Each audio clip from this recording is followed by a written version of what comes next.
Yao Bang Group high-pressure cleaning vehicle. It is a product developed by our company, road-specific flushing operation vehicle. This vehicle has independent high and low-pressure water systems. Provide pressure water source for cleaning vehicle work. The operation process is as follows.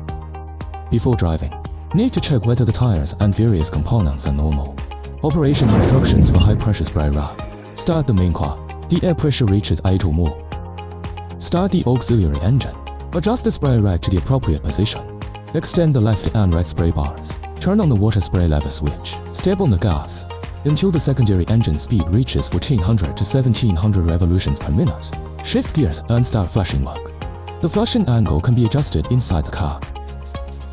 After the work is completed, lower the throttle of the rich engine. Turn off the water outlet. Return the water spray to its original position. Turn off the auxiliary engine. High voltage reel. Rear spray. Front foot spray. High-level water spray gun, all driven by the auxiliary engine. The operation method is the same. Instructions for low voltage front charging operation. Opening the auxiliary engine does not start. Turn on the hatch switch. Lightly press the clutch. Gear shift and power takeoff.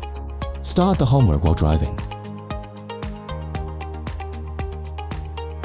After completing the homework, lightly press the clutch. Idling. Remove the power takeoff. The anti-aircraft gun and rear spray are also powered by the chassis. The operation method is the same. After the homework is completed, need to adjust the engine speed to idle start. Return the knob to its initial state. End homework.